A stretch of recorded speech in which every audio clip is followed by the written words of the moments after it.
بسم اللہ الرحمن الرحیم وبہ نستعین انہ خیر ناصر و معین وصلی اللہ علی محمد و اہل بیتہ الطیبین الطاہرین۔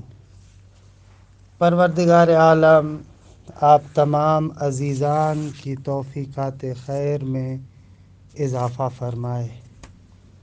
الحمدللہ ہماری گفتگو علم کلام کے تعارف میں معتزلہ کے بارے میں تھی۔ عرض ہوا کہ معتزلہ 5 اصول دین قرار دیتے ہیں۔ ان میں سے جو 2 اصل توحید اور اصل عدالت ہے، ان کی تفصیلات کیا ہے، معتزلی تفکر اس کے بارے میں کیا ہے، الحمدللہ اس کتاب کی حد تک تفصیل کے ساتھ بیان ہوا۔ تیسری اصل جو معتزلہ کے ہاں ہے وہ ہے وعد و وعید۔ اس کی بھی اجمالی طور پر وضاحت میں کر چکا ہوں، لیکن بہرحال شہید بزرگوار جو اس کی توضیح دیتے ہیں وہ یہ ہے: وعد یعنی پاداش، ثواب اور جزا کا وعدہ دینا، امید دلانا کہ اگر تم یہ کام کرو تو تمہیں فلاں فلاں اجر ملے گا۔ اور وعید یعنی سزا کے بارے میں تحدید کرنا، دھمکی دینا، کہنا کہ اگر فلاں فلاں کام برے تم نے انجام دیے تو فلاں فلاں سزا تمہیں ملے گی۔ یہ وعد و وعید کا ترجمہ ہے۔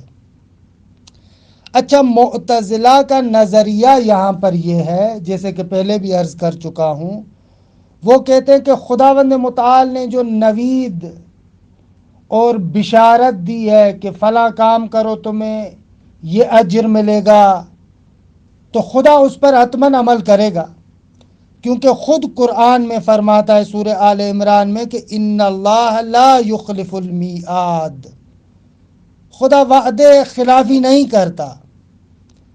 محال ہے کہ خدا اپنے وعدے کی خلاف ورزی کرے۔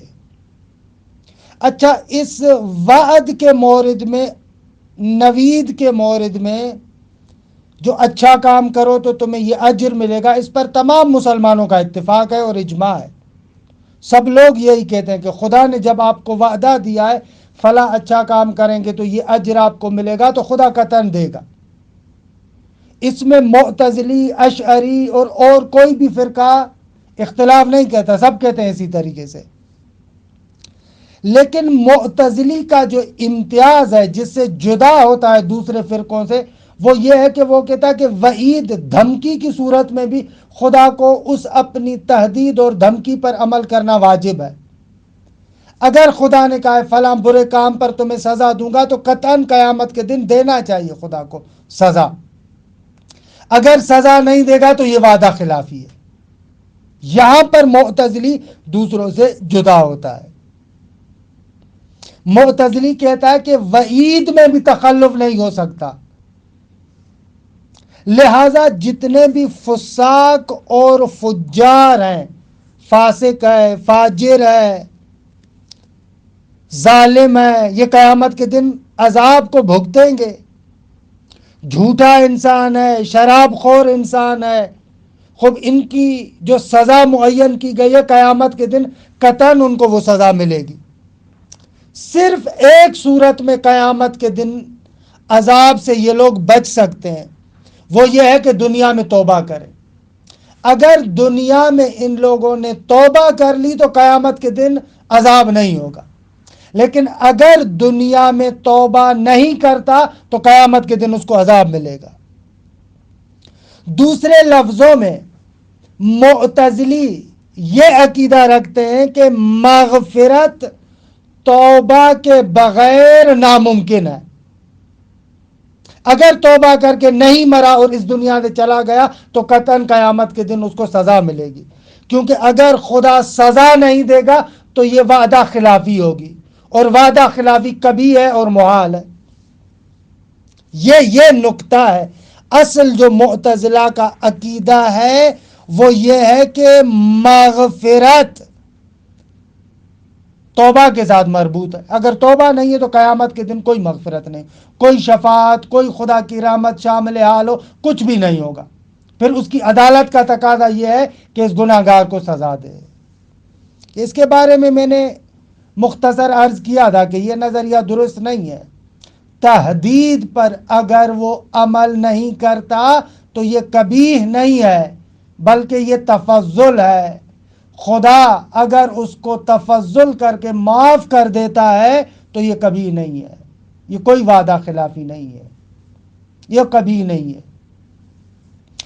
البتہ وہ بندہ مستحق ہے، اگر اس کو سزا دی جائے تو یہ استحقاق رکھتا ہے، یعنی یقع فی محلہ ہی، وہ سزا اپنے محل میں ہوگی، لیکن اگر معاف کر دے تو اس کا تفضل ہوگا۔ یہ وعد و وعید کے بارے میں۔ اسی طریقے سے ایک اور نظریہ جو ان کا منزلۃ بین المنزلتین، عرض ہوا کہ یہ نظریہ بھی جو معتزلہ کا پیدا ہوا یہ فساق کے بارے میں، جو فاسق انسان ہے، آیا وہ مومن ہے یا کافر ہے۔ میں نے گزشتہ دروس میں تفصیل سے عرض کیا کہ خوارج کی جانب سے پہلی مرتبہ یہ عقیدہ سامنے آیا کہ گناہ کبیرہ کا مرتکب انسان کافر ہو جاتا ہے۔ ارتکاب گناہ کبیرہ ضد ایمان ہے، مساوی ہے کفر کے، کفر ہے یہ، پس مرتکب کبیرہ کافر انسان ہے۔ تاریخی طور پر آپ جانتے ہیں کہ یہ خوارج ایک ایسا گروہ ہے جو جنگ صفین کے بعد جب امیر المؤمنین نے جنگ صفین میں معاویہ کے ساتھ جنگ کی، پھر ان خاص حالات کی بنا پر مولا امیر کو حکمیت پر مجبور کیا گیا، سامنے والوں نے جو وہ طریقہ چلایا، قرآن کو نیزوں پر بلند کیا، دیکھا کہ ہم لوگ ہار رہے ہیں، پھر امیر المؤمنین کے لشکر میں وہ بے بصیر انسان آگے بڑھتے ہیں اور کہتے ہیں کہ ہم قرآن سے نہیں لڑیں گے، کہ مولا نے کہا کہ نہ، یہ لوگ قرآن کا بہانہ بنا رہے ہیں، ان کو قتل کر دو۔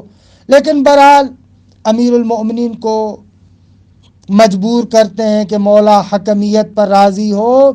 یہی خوارج حکمیت پر راضی کرنے والے تھے۔ پھر وہ جو عمرو عاص اور ابو موسیٰ اشعری کے مذاکرات ہوئے دومت الجندل میں، پھر ان کا جو نتیجہ سامنے آیا تو عمرو بن عاص نے وہاں پر ابو موسیٰ اشعری کو دھوکہ دیا۔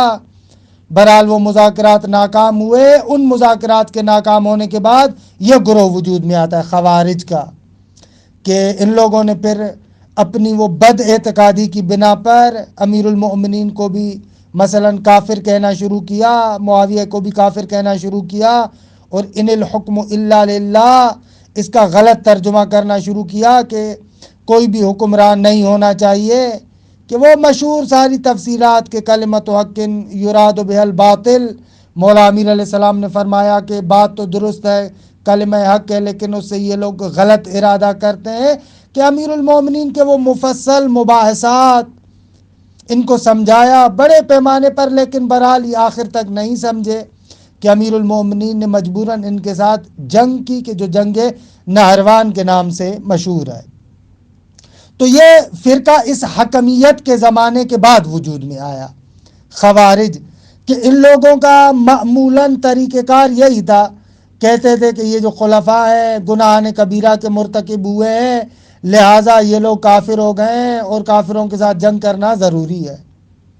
یہ فرقہ تھا خوارج کا، کہ ان لوگوں کا نظریہ یہ تھا کہ جو بندہ بھی گناہ کبیرہ میں سے کسی گناہ کو انجام دیتا ہے وہ کافر بن جاتا ہے۔ اچھا، ان کے مقابلے میں تاریخ اسلام میں اٹھا کر دیکھیں، ایک فرقہ بنا مرجئہ۔ یہ مرجئہ خوارج کے بالکل برعکس، ان لوگوں کا مقصد یہ تھا کہ بابا انسان کی اصل فقط عقیدہ اور ایمان ہے، یہی اصل چیز ہے۔ عمل انسان کا کچھ بھی ہو، کیسا فاسد ترین عمل ہو، وہ ایمان پر اثر انداز نہیں ہوتا۔ انسان کی نجات فقط ایمان میں ہے، عمل اس پر کوئی اثر نہیں کرتا۔ کہ تاریخی اعتبار سے پتہ چلتا ہے کہ یہ جو بنو امیہ کے معمولاً بعد والے حکمران آئے، ان لوگوں نے اس نظریے کو بہت زیادہ تقویت دی تاکہ اپنی بدعمالیوں کو توجیہ کر سکے۔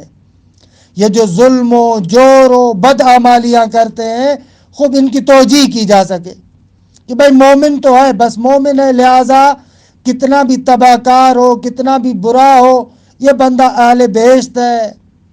صریحاً یہ لوگ مرجئہ کہتے تھے کہ بے شک جو خلیفہ ہے، حکمران ہے، اس کی اطاعت ہر صورت میں واجب ہے، حتیٰ اس کے پیچھے نماز پڑھنا بھی جائز ہے، چاہے فاسق ہو، فاجر ہو، ظلم کرتا ہو، کچھ بھی کرتا ہو، حتیٰ اس کے پیچھے نماز پڑھنا بھی درست ہے۔ بعض اسلامی فرقوں میں جو آپ دیکھتے ہیں نا، ہر فاسق کے پیچھے بھی نماز کو جائز قرار دیتے، یہ اسی تفکر کا نتیجہ ہے۔ یہ لوگ اس طریقے سے تھے کہ معمولاً جو ظالم حکمران تھے ان کی تقویت بھی کرتے تھے تاکہ اپنے اعمال کی توجیہ کر سکے۔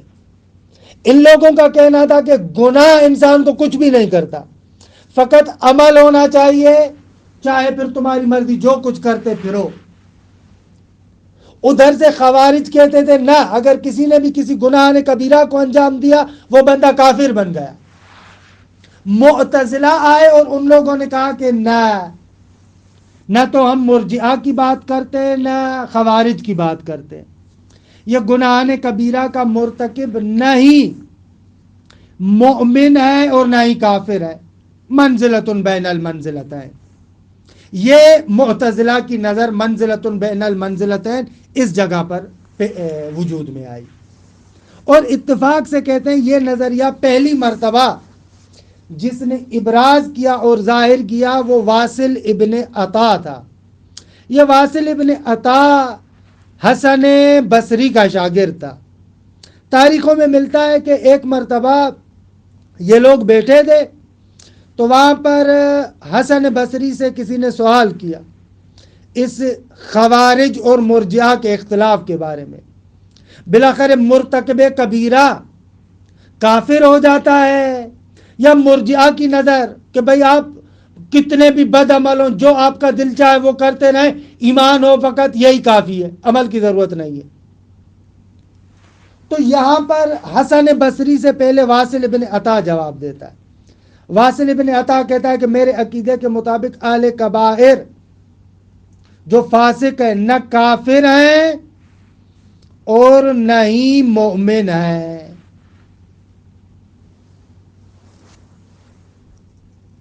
اس جواب دینے کے بعد وہ جو حسن بصری کی مجلس درسی، اس سے یہ بندہ اٹھ کے چلا جاتا ہے، جدا ہو جاتا ہے۔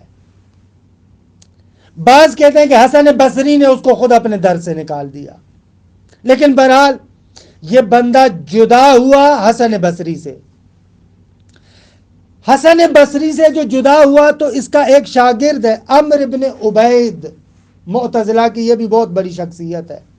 یہ واصل ابن عطا کا شاگرد بھی ہے اور واصل ابن عطا کا سالہ بھی ہے، اس کی بیوی کا بھائی ہے، وہ بھی واصل ابن عطا کے ساتھ ہو جاتا ہے۔ جب یہ دونوں نکل جاتے ہیں تو کہتے ہیں کہ وہاں پر حسن بصری نے یا کسی اور بندے نے کہا کہ اعتزل عنا، واصل ابن عطا ہم سے جدا ہوا، اعتزل عنا ہم سے جدا ہوا۔ اس اعتبار سے ان کو معتزلہ کہتے ہیں کہ یہ جدا ہونے والے ہیں۔ یا بعض نے کہا کہ اعتزل قول الامہ، جو امت کا نظریہ تھا، امت محمدیہ صلی اللہ علیہ وآلہ وسلم کا، یہ اس قول سے جدا ہوئے دونوں، یعنی انہوں نے تیسرا قول اختیار کر لیا۔ یہ منزلۃ بین المنزلتین جو معتزلہ کا نظریہ ہے۔ اچھا، اس کے بارے میں مکتب تشیع کا کیا نقطہ نگاہ ہے کہ انشاءاللہ اس کو بعد میں ذکر کریں گے، کہ کہ ہمارے اعتبار سے جو مرتکب کبیرہ ہے وہ کافر نہیں ہوتا. البتہ مرجئہ والی بات بھی غلط ہے، جو کہتے ہیں کہ اصلاً عمل کی ضرورت نہیں ہے، وہ غلط ہے. ایمان کا لازمہ عمل صالح ہے، درست ہے. بعض روایات میں جو آپ دیکھتے ہیں نا ائمہ کی طرف سے بہت زیادہ سختی ہے، ملعون ملعون من قال الایمان قول بلا عمل، اس کے بارے میں کہا ملعون ملعون، جو بندہ کہتا ہے کہ ایمان یعنی عمل کی کوئی ضرورت نہیں، یہ بندہ کیا ہے؟ ملعون ہے. اس فرمان میں، اس حدیث میں مولا ناظر ہے اس مرجئہ فرقے کی طرح ہے. بہرحال تفصیلات اپنے مقام پر. ایک اور نظریہ اور آخری اصل جو معتزلہ کی ہے وہ امر بالمعروف اور نہی عن المنکر. آگا اس کی بھی وضاحت میں کر چکا ہوں کہ اصل امر بالمعروف اور نہی عن المنکر ضروریات اسلام میں سے ہے. تمام مسلمانوں کا اجماع اور اتفاق ہے اس امر بالمعروف پر، لیکن اختلاف اس کے حدود اور شرائط کے بارے میں ہے. مثلا خوارج کا نظریہ ہے کہ امر بالمعروف اور نہی عن المنکر میں کسی قسم کا شرط نہیں ہے، کوئی بھی شرط نہیں ہے.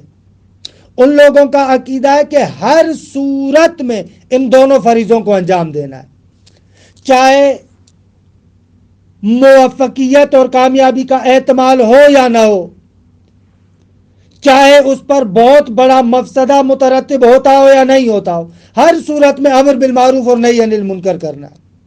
ان کے نزدیک امر بالمعروف اور نہی عن المنکر کا کوئی شرط نہیں ہے، کسی قسم کے شرائط نہیں ہے. یہ لوگ ایسے تھے. جبکہ ان کے مقابلے میں دوسرا گروہ یہ تھا کہ نہ، امر بالمعروف اور نہی عن المنکر فقط اور فقط قلبی اور زبانی وظیفہ ہے. یعنی دل کے اندر انسان اچھائیوں سے محبت کرے، برائیوں سے نفرت کرے، اور زبانی طور پر بھی اچھائیوں کی تعریف کرے، برائیوں کی مذمت کرے، بس اس حد تک ہے امر بالمعروف، اس کے علاوہ نہیں ہے. لیکن خوارج کا کہنا تھا کہ نہ، یہ فقط زبانی اور قلبی بات نہیں، اگر ضرورت پڑے تو امر بالمعروف اور نہی عن المنکر ان دونوں وظیفوں کے لیے قیام کرنا چاہیے، لڑنا چاہیے، اصلاً مسلح جد و جہد کرنی چاہیے. یہ ان خوارج کا نظریہ ہے. لیکن بہرحال بعض لوگ جو تھے وہ کہتے تھے کہ نہ، ان کے لیے شرائط ہیں، اور شرائط کے بعد بھی یہ فقط قلبی اور زبانی وظیفہ ہے. کہ احمد بن حنبل اس گروہ میں شامل ہوتا ہے. وہ کبھی بھی منکرات کے خلاف جہاد بالسیف کو جائز قرار نہیں دیتے، کہتے ہیں کہ نہ، جہاد بالسیف غلط نہیں ہے. معتزلہ بھی امر بالمعروف اور نہی عن المنکر کے شرائط کو قبول کرتے ہیں. وہ لوگ بھی کہتے ہیں کہ یہ قلب اور زبان تک محدود نہیں ہے. ان لوگوں کا بھی کہنا ہے کہ اگر منکرات بہت زیادہ مشہور ہو جائیں، حکمران ظالم ہو، تو مسلمانوں پر واجب ہے کہ وہ قیام کرے، اٹھے. بہرحال یہاں پر یہ جو معتزلہ نے اس اصل کو اپنے لیے ایک بنیادی اصول قرار دیا ہے، یہ اصل میں وہی حنابلہ اہل حدیث اور اہل سنت کے مقابلے میں ہے کہ ان لوگوں نے کہا تھا کہ یہ فقط اور فقط قلب اور زبان کی حد تک محدود ہے، ان مفاسد کے خلاف قیام کرنا ضروری نہیں ہے. تو معتزلہ نے کہا کہ نہ، بعض شرائط اگر مہیا ہو جائے تو مسلمانوں پر قیام کرنا واجب ہے. کیونکہ اہل حدیث کے مقابل تھے اس نقطۂ نگاہ میں، لہٰذا اس کو بھی ان لوگوں نے اپنے لیے ایک مستقل اصل قرار دیا. یہ تقریباً اجمالی خلاصہ یا کہیں اس کتاب کی حد تک تفصیلات ان کے اصول خمسہ کے بارے میں، کہ 4 درس یہاں تک استاد شہید مرزا مطہری کے تمام ہوتے ہیں. 5ویں درس میں افکار اور آراء معتزلہ کے عنوان سے عمومی طور پر جو دوسری جگہوں پر ان کے نظریات ہیں، ان نظریات کی طرف بھی شہید بزرگوار اشارہ فرماتے ہیں. دیکھیں ان کے بنیادی اعتقادات تو یہی تھے، لیکن تمام اعتقادات یہ نہیں ہے. اس کے علاوہ ان لوگوں کے طبیعیات کے بارے میں بھی خاص نظریات ہیں، الہیات کے بارے میں بھی خاص نظریات ہیں، اجتماعیات کے بارے میں بھی، معاشرتی عمرانیات کے حوالے سے بھی ان کے خاص نظریات ہیں، انسان شناسی کے حوالے سے بھی ان کے خاص نظریات ہیں۔ ان میں سے بعض نظریات کی طرف اشارہ کرتے ہیں۔ دیکھیں، ایک تقسیم جو رائج تھی عالم اسلام میں، جب سے فلسفی علوم کا ترجمہ ہوا تو بہرحال اپنے اعتبار سے حکمت اور فلسفے کو دو حصوں میں تقسیم کرتے تھے، یا فلسفہ اور حکمت نظری ہے یا عملی ہے۔ نظریہ یعنی ان امور کے بارے میں گفتگو ہوتی ہے کہ جن کا ڈائریکٹ تعلق ہمارے عمل کے ساتھ نہیں ہے، اور عملی ہے یعنی ان امور کے بارے میں گفتگو ہے جو ڈائریکٹ ہمارے عمل کے ساتھ تعلق رکھتے ہیں۔ جو ڈائریکٹ ہمارے عمل کے ساتھ تعلق نہیں رکھتے اس کو کہا جاتا تھا حکمت نظری یا فلسفہ نظری۔ اچھا، یہ حکمت نظری کو پھر تین حصوں میں تقسیم کرتے تھے۔ ایک حصہ تھا الہیات، دوسرا حصہ تھا طبیعیات، تیسرا حصہ تھا ریاضیات۔ یہاں تو ایسے امور ہیں کہ جو وہاں پر بیان کرتے ذہناً اور خارجاً مادے کے محتاج نہیں ہیں، ان کو الہیات میں لے کر آتے تھے۔ درست ہے، ایسے کلی امور کے جو ذہن اور خارج میں مادے کے محتاج نہیں ہیں، مثلا وحدت، کثرت، حدوث، قدم، وجوب، امکان، اس قسم کے جو بھی مباحث ہیں، ان کو یہ لوگ اس الہیات میں یا فلسفہ اعلیٰ میں بحث کرتے تھے۔ پھر یہ جو الہیات اور فلسفہ اعلیٰ میں گفتگو ہوتی تھی اس کو بھی دو مرحلوں میں بحث کرتے تھے، ایک امور عامہ کے عنوان سے اور ایک الہیات بالمعنی الاخص کے عنوان سے۔ امور عامہ یعنی ایسے امور کے بارے میں گفتگو جو یا تو تمام موجودات کے بارے میں ان میں گفتگو ہوتی ہے، یعنی تمام موجودات پر عارض ہوتے ہیں، یا اکثر موجودات پر عارض ہوتے ہیں، کہ ان کو امور عامہ کہا جاتا ہے۔ تعارف فلسفہ اسلامی میں اس کو تفصیل سے بیان کریں گے۔ اور الہیات بالمعنی الاخص میں وہ امور جو خصوصیت سے خدا اور واجب الوجود کے بارے میں مطرح ہوتے تھے۔ لیکن وہ امور جو ذہن میں تو مادے کے محتاج ہیں، خارج میں مادے کے محتاج نہیں، ان کو ریاضیات میں داخل کرتے تھے۔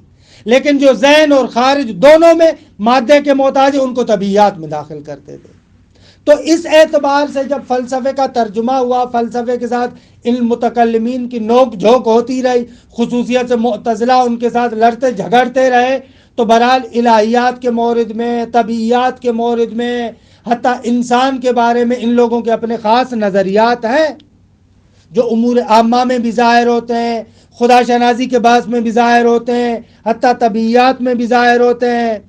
انہوں نے بہرحال وہاں پر اپنے مخصوص نظریات رکھے۔ ان مخصوص نظریات کا بھی اصل ہدف یہ تھا کہ ان کے ساتھ بحث مقدماتی جنبے کے لحاظ سے ہوتی تھی، مقدماتی جہت سے ہوتی تھی، تاکہ اصل جو متکلم کا ہدف ہے کہ اپنے دین کے اعتقادات کا دفاع کرے، یہ وہاں پر آ سکے۔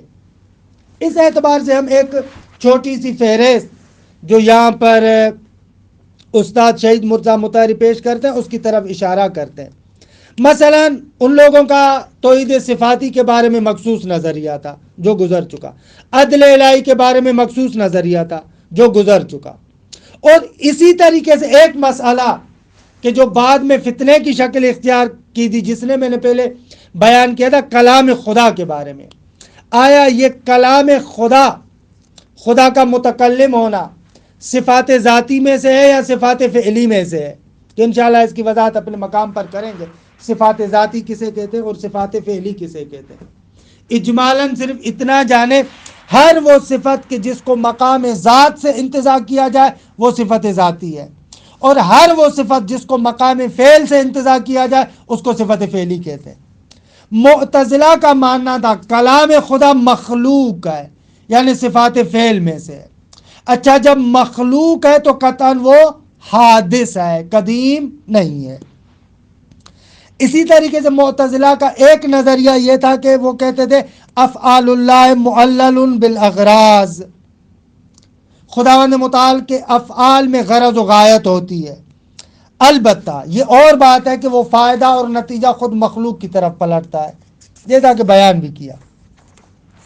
یا ایک اور نظریہ جو ان کا الہیات کے بارے میں تھا وہ یہ تھا کہ اصل وعد و وعید کے مطابق توبہ کے بغیر مغفرت ناممکن ہے کہ وضاحت ہو چکی۔ ایک اور نظریہ جو ان کا تھا، یہ نظریہ فلاسفہ کے مقابلے میں تھا۔ یہ لوگ کہتے تھے قدیم فقط خدا ہے، خدا کے مقابلے میں کسی بھی چیز کی خدمت کا قائل ہونا، قدیم ہونے کا نظریہ رکھنا، یہ غلط ہے، کفر ہے، شرک ہے۔ جبکہ فلاسفہ ان لوگوں کے مقابلے میں، بقول ان لوگوں کے مقابلے میں کہتے تھے نہ، قدیم فقط خدا نہیں ہے، خدا کے علاوہ بھی قدیم ہے۔ کہ یہ انشاءاللہ فلسفے کا جب تعارف بیان کریں گے، وہاں پر حدوث و قدم کے بارے میں ایک خوبصورت بحث ہے، اس کو وہاں پر بیان کریں گے۔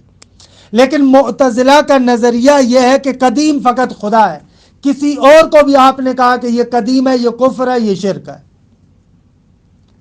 اسی طریقے سے الہیات میں ایک اور نظریہ جو معتزلہ کا تھا، وہ یہ تھا کہ تکلیف ما لا یطاق محال ہے۔ آپ کہیں کہ خدا انسان کے طاقت سے زیادہ انسان کو مکلف کرتا ہے، یہ بات غلط ہے۔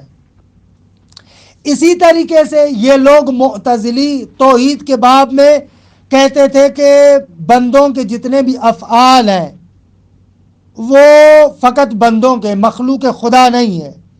آپ یہ کہیں کہ مشیت و ارادہ الہی بندوں کے افعال اختیاری کو بھی شامل ہے، یہ غلط ہے، یہ معتزلی طرز تفکر ہے۔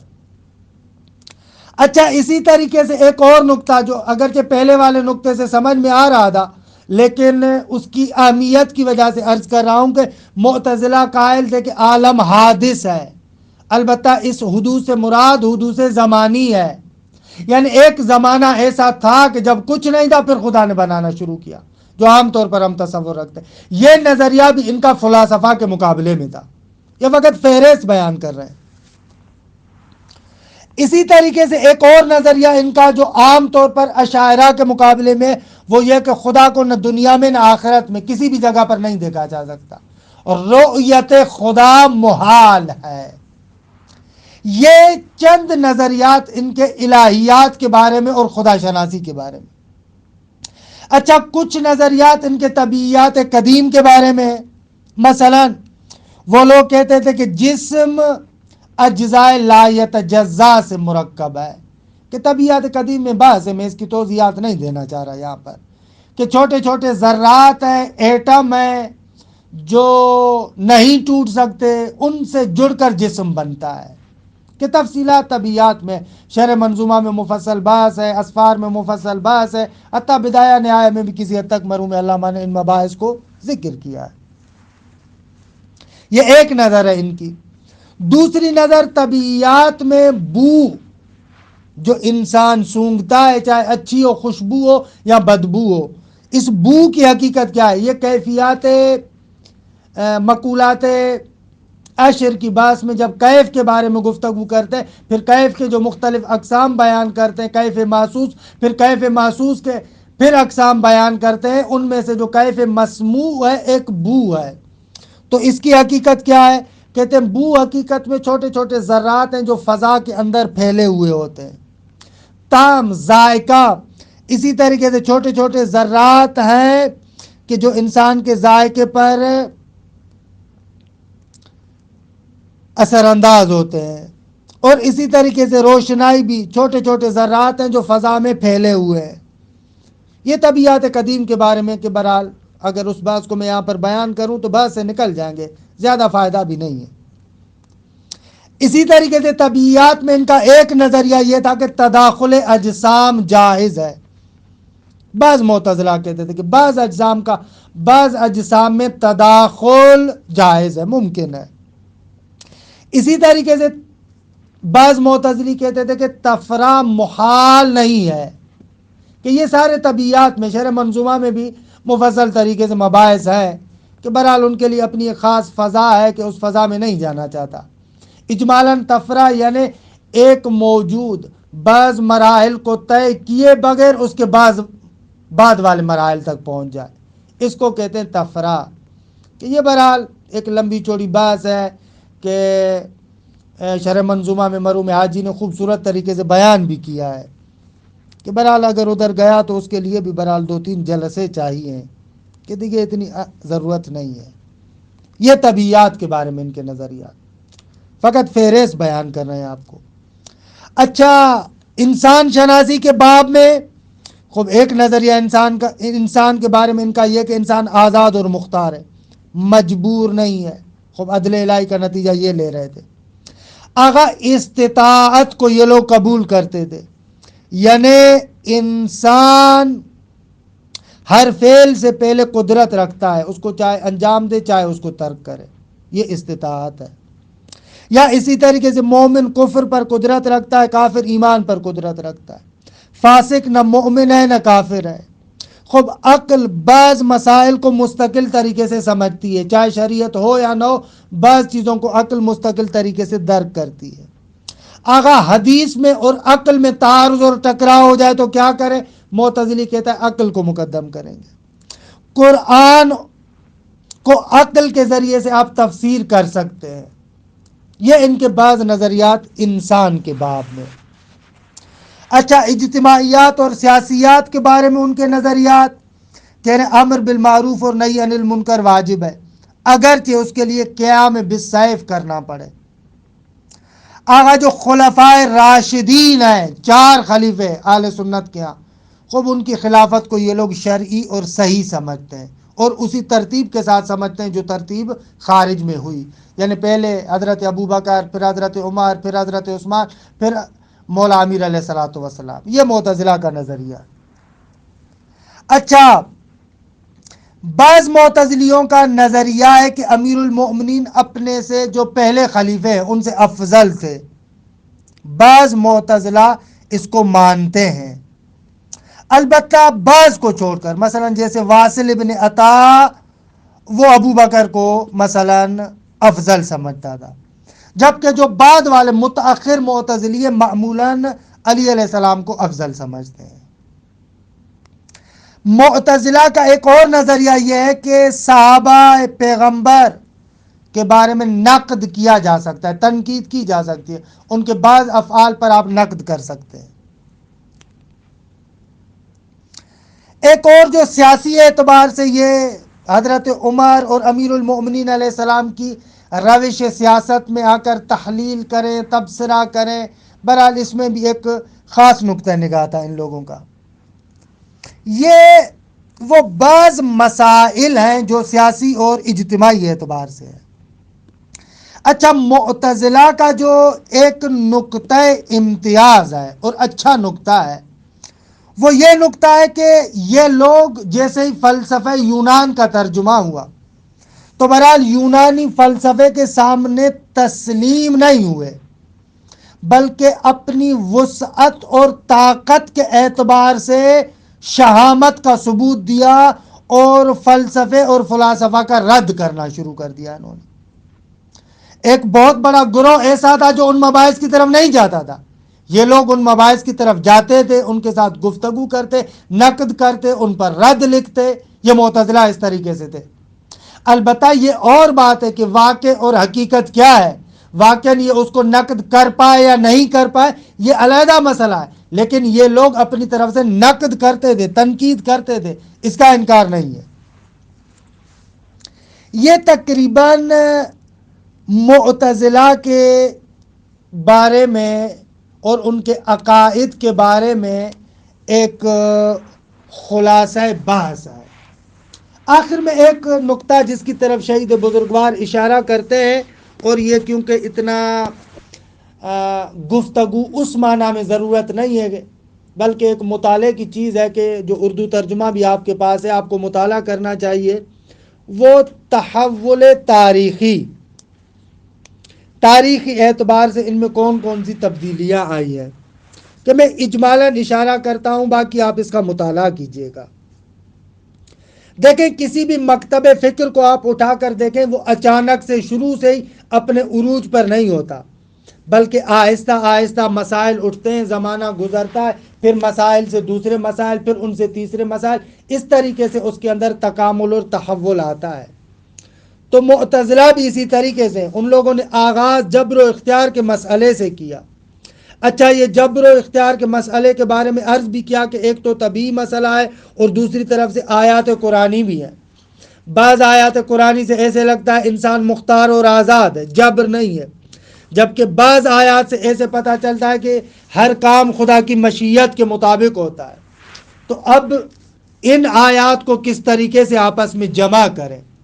تو یہاں پر معتزلہ جو جبر والی آیات ہیں بقول ان کے مشیت اور ارادے والی آیات ان کی تعویل کرتے ہیں، اور اختیار والی آیات کو واضح طریقے سے قبول کرتے ہیں۔ یعنی قضاء و قدر، مشیت و ارادہ الہی کو جو آیات بیان کرتی ہیں ان کی یہ کیا کرتے ہیں؟ تعویل آ کر بیان کرتے ہیں۔ لیکن بعض لوگ برعکس ہے، اختیار والی آزادی والی آیات کی تعویل کرتے ہیں اور قضاء و قدر اور مشیت و ارادے والی آیات کو واضح طریقے سے قبول کرتے ہیں۔ یعنی ان لوگوں نے ایسے سمجھا کہ نعوذ باللہ ان دونوں قسم کی آیات میں ٹکراؤ ہے، لہذا ان کو ضرورت پڑ رہی ہے کہ تعویل کریں۔ لیکن حق کے مطلب یہ ہے، جیسا کہ ہم مکتب تشیع کے تعارف میں بیان بھی کریں گے، کہ ان آیات میں کسی قسم کا کوئی تنافی، کوئی تضاد، کوئی ٹکراؤ نہیں ہے۔ درست ہے کہ انسان مختار بھی ہے، آزاد بھی ہے، لیکن اس کے باوجود انسان کا فعل مشیت خدا کے مطابق ہے، ارادہ خدا کے مطابق ہے۔ یعنی اختیار اپنے جگہ پر محفوظ، قضاء و قدر بھی اپنے جگہ پر محفوظ، دونوں درست ہے۔ نہ اس کو ان پر قربان کریں، نہ ان کو ان پر قربان کریں۔ جبر و اختیار کا نام لے کر مشیت و ارادے والی آیات کو قربان نہیں کرنا چاہیے، اور مشیت و ارادے والی آیات کو لے کر اختیار انسانی کی قربانی نہیں دینی چاہیے۔ دونوں کے اندر جمع کیا جا سکتا ہے۔ لیکن بہرحال اہل سنت کے ہم دیکھتے ہیں یہ دو فرقے نظر آتے ہیں، بعض ان آیات کو پکڑتے ہیں ان کو چھوڑ دیتے، بعض ان کو پکڑتے ہیں دوسری آیات کو چھوڑ دیتے ہیں۔ کہ یہاں پر امیر المؤمنین کے خطبات، کلمات اور اہل بیت اطہار کے جتنے بھی تعلیمات ہیں وہ بہت بڑے پیمانے پر انسان سمجھتا ہے اور ان کی اہمیت کو جانتا ہے کہ یہ کتنی عظیم تعلیمات ہیں۔ یہ بہت بڑا ظلم ہے کہ ہم خود مکتب جعفریہ سے ناآشنا ہیں، وگرنہ اگر کلامی طور پر آپ دیکھیں ان توحید کے عمیق ترین مسائل کو فقط مکتب تشیع نے حل کیا، فقط ائمہ اطہار اور اہل بیت اطہار کی تعلیمات سے ہی یہ مسائل حل ہو سکتے ہیں، وگرنہ حل نہیں ہو سکتے۔ بہرحال جیسا کہ پہلے بھی عرض کیا تھا کہ دو بندے جو غیلان دمشقی اور معبد جوہنی تھے وہ ارادے اور اختیار کی بات کرتے، ان کے مقابلے میں بنی امیہ کا جو طرز تفکر تھا وہ لوگ معمولاً جو جبر والا حصہ تھا اس کی طرف بہت زیادہ مائل تھے، کہ ایک بہت اچھا بہانہ ملتا تھا اپنی بدعمالیوں کو چھپانے کے لیے، اور یہ جملات آمنا بالقدر خیر ہی و شر ہی، کہ میں خیر و شر دونوں پر ایمان لاتا ہوں، یعنی نعوذ باللہ یہ جو برا عمل بھی میرا ہے میں نے نہیں کیا، خدا نے خلق کیا ہے، اس قسم کے نظریات جو بنی امیہ کے اعمال کی توجیہ کرتے تھے ان کو وہ لوگ بڑھا چڑھا کر پیش کرتے تھے۔ اسی طریقے سے وہ مسئلہ جو فاسق والا تھا اس میں بھی معتزلہ نے عرض کیا کہ منزلتن بین المنزلتین کی بات کی، پھر اس جبر و اختیار سے عدل الہی، پھر حسن کو بے عقلی، پھر وہاں سے اور دوسرے تیسرے مسائل جتنے بھی عرض کیے، یہ آہستہ آہستہ خود معتزلی طرز تفکر میں پیدا ہوتے رہے، کہ یہاں سے وہ عظیم مسئلہ کہ خدا کے بارے میں آیا انسان تشبیہ کو مانے یا تنزیہ کو مانے، کہ یہ اہم ترین مسئلہ ہے، اہم ترین مسئلہ ہے، کہ معتزلی معمولاً تنزیہ کو مانتا ہے، جبکہ دوسرے جو حنابلہ وغیرہ ہیں اہل ظاہر ہیں وہ تشبیہ کو مانتے ہیں۔ لیکن مکتب تشیع کے اندر بہرحال متکلمین جو ہمارے ابتدائی ان کے ہاں تنزیہ غالب ہے، لیکن جو محققین ہیں ان کے ہاں تشبیہ اور تنزیہ دونوں کو جمع کیا جاتا ہے، کہ یہ علم عرفان کے اندر انسان اس کو خوبصورت بیان کرتا ہے۔ لیکن استاد فرماتے ہیں کہ یہ تنزیہ اور تشبیہ والا بھی جو مسئلہ ہے یہ اصل میں جہم بن صفوان نے پہلی مرتبہ تنزیہ کو پیش کیا، لہذا معتزلی اس مسئلے میں فرقہ جہمیہ کے مقلد ہیں، ان لوگوں کو ان لوگوں نے ان کی تابعیت کی ہے۔ بہرحال خلاصہ کلام یہ کہ یہ تاریخی جو مباحث ہیں، بعض ان مباحث کو آپ مطالعہ کیجئے گا کہ پھر اسی تکرار کو بھی بیان کرتے ہیں استاد کہ یہ معتزلہ وہی واصل بن عطا سے شروع ہوتے ہیں، واصل بن عطا جو حسن بصری کی محفل سے جدا ہوا کہ اعتزل انا، اس نے کہا کہ یہ اعتقادی طور پر اس طریقے سے ہے، اور مزیدار بات یہ کہ سیاسی طریقے سے پہلے بھی یہ ایک مسئلہ ہو چکا ہے۔ جب امیر المؤمنین نے حکومت کو ظاہری طور پر سنبھالا تو وہاں پر سعد بن وقاص، زید بن ثابت، عبداللہ بن عمر جیسے بندوں نے امیر المؤمنین کی بیعت نہیں کی تھی، کہا تھا نہ معاویہ کا ساتھ دیں گے نہ علی کا ساتھ دیں گے۔ تو ان لوگوں کو بھی معتزلہ کہا جاتا تھا نا، کہ سیاسی طور پر ان لوگوں نے اعتزال کیا، جدا ہوئے۔ تو اسی طریقے سے یہ معتزلہ اعتقادی طور پر اس ایمان و کفر والے مسئلے میں، فاسق والے مسئلے میں، اس مسئلے میں جو واصل بن عطا نے حسن بصری سے اختلاف کیا، تو اس اعتبار سے وہ معتزلی بنا۔ یہ واصل بن عطا وہ 80 ہجری میں متولد ہے، 131 ہجری میں گزر جاتا ہے، کہ اس نے ان مسائل کو نفی صفات کی بحث، کہ اس کو انشاءاللہ شیعہ نقطہ نگاہ میں واضح کریں گے کہ معتزلی، اشعری اور شیعہ نقطہ نگاہ میں کیا فرق ہے صفات کے بارے میں۔ یہ لوگ معمولاً کہلاتے ہیں کہ معتزلہ صفات خدا کے منکر ہیں۔ اختیار ہو گیا، منزلۃ بین المنزلتین، وعد و وعید، بہرحال اس کے بارے میں واصل بن عطا نے نظریات پیش کیے۔ واصل بن عطا کے بعد جو اس کا شاگرد عمرو بن عبید، جو اس کا سالابی ہے، اس نے پھر ان نظریات کو آگے بڑھایا، اور اس عمرو بن عبید کے بعد ابو الحذیل اللاف اور ابراہیم نظام معروف شخصیت ہے، یہ دونوں ظاہر ہوتے ہیں کہ یہ دو شخصیتیں معتزلہ میں، ابو الحذیل اللاف اور نظام، معتزلہ کے اندر بہت بڑی شخصیات ہے، اور معمولاً ان کے نظریات میں فلسفی رنگ زیادہ نظر آتا ہے۔ کہتے ہیں کہ ابو الحذیل اللاف فلاسفہ کی کتابوں کا مطالعہ کرتا تھا، ان پر نقد کرتا تھا، یا مثلا نظام، وہ طبیعیات میں اس کے خاص اپنے برحال نظریات تھے۔ یہ دونوں 3 صدی ہجری میں انتقال کرتے ہیں۔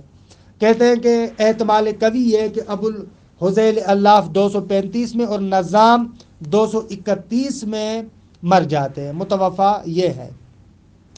ایک اور شخصیت جو معتزلہ کے اندر ہے وہ ہے جاحظ، کہ یہ بہت بڑے ادیب تھے، مشہور کتاب ان کی البیان و تبیین ہے، کہ یہ بہت بڑے لکھاری تھے، بڑے ادیب تھے۔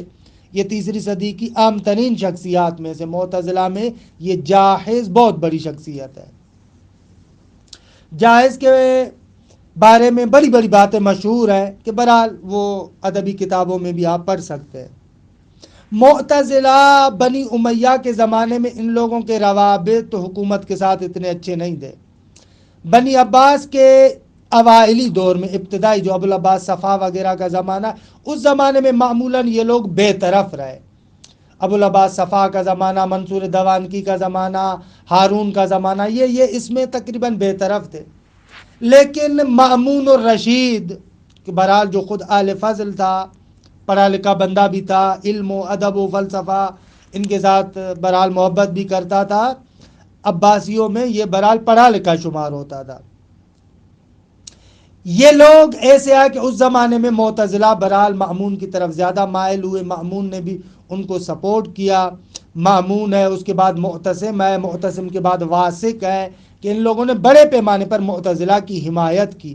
ان تینوں خلیفوں کو معتزلی بھی کہا جاتا ہے، مأمون، معتصم اور واسق۔ وہی عظیم بحث جو میں نے کہا تھا کہ کلام خدا کے بارے میں ہوئی، کہ یہ جو قرآن ہے کلام خدا حادث ہے یا قدیم ہے، صفات فعل میں ہے یا صفات ذات میں، کہ معتزلی کہتے تھے کہ یہ حادث ہے، قدیم نہیں ہے۔ اس مسئلے کے اندر مأمون الرشید، معتصم، واسق بڑے پیمانے پر اسی معتزلی نظریے کو تائید کرتے تھے، اس کی تاکید کرتے تھے، اس کی سپورٹ کرتے تھے۔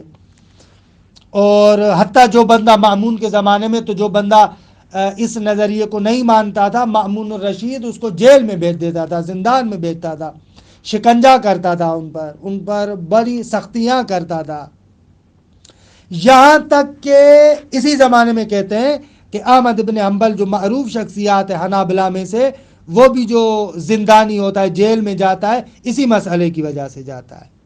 لیکن بہرحال حکمرانوں کی تو سیاست ہے، جیسے ہی متوکل آتا ہے، یہ متوکل معتزلہ کا سخت ترین مخالف ہے، بہت بڑا مخالف ہے۔ باقاعدہ معتزلیوں کو قلع کما کیا اس نے، ان کی ریڑھ نکال دی جسے کہا جائے اپنی زبان میں۔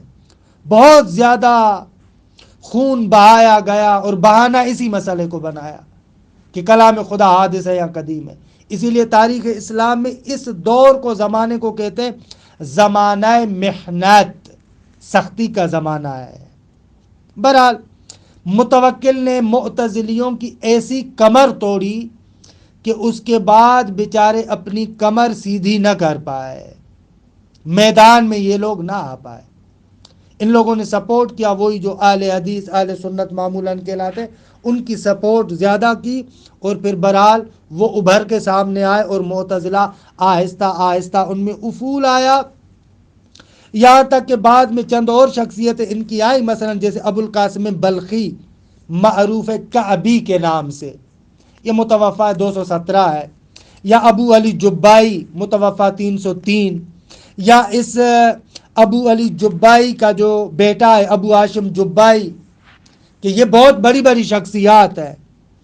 اور بالآخر تقریباً آخری شخصیات جو معتزلیوں کی ہیں 5ویں 6ٹی صدی تک ہے، اور اس کے بعد پھر تقریباً رسمی طور پر معتزلہ ختم ہو جاتے ہیں۔ بڑی شخصیت جو 5ویں صدی میں ہے ان کی قاضی عبد الجبار معتزلی ہے، 415 متوفہ ہے۔ یہ بہت بڑی شخصیت ہے کہ جس کو کہا جائے کہ بڑی ترین شخصیت ان کی آخری کلامی مباحث میں یہ قاضی عبد الجبار ہے، کہ بہت بڑی بڑی کتابیں بھی ہیں اس کی، اصول خمسہ، شرح اصول خمسہ، یا المغنی، کہ علم کلام میں مفصل ترین کتاب ہے المغنی، کہ یہ اسی قاضی عبد الجبار کی ہے۔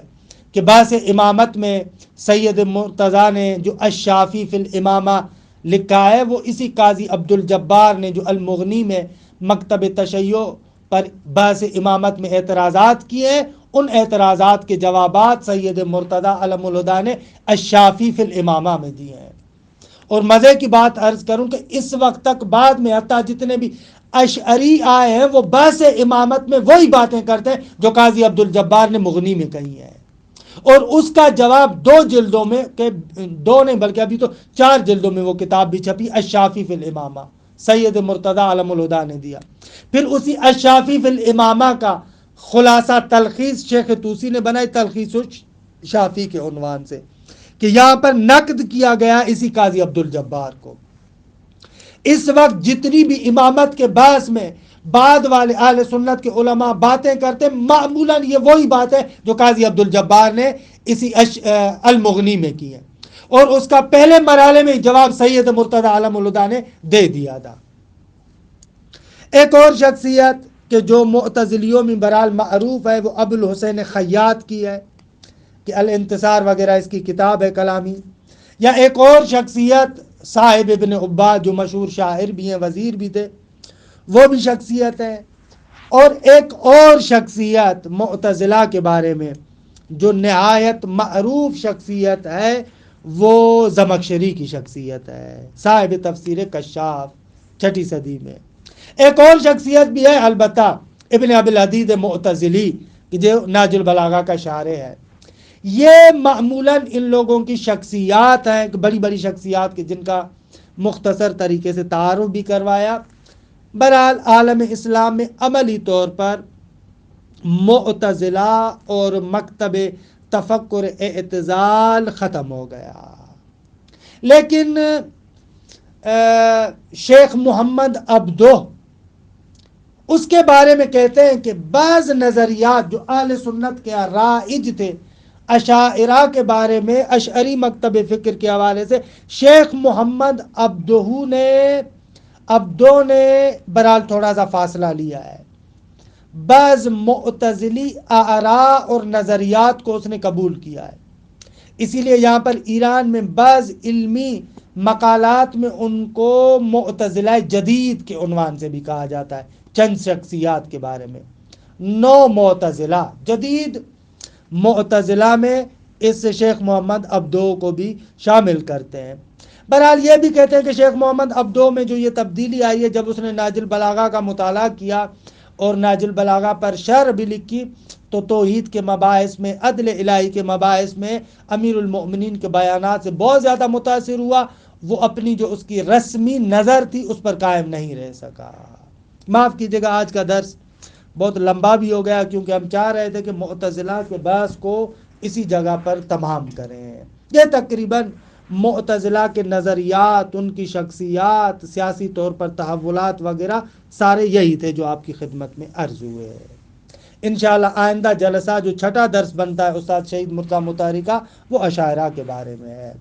وصلی اللہ علی محمد و اہل بیتہ الطیبین الطاہرین۔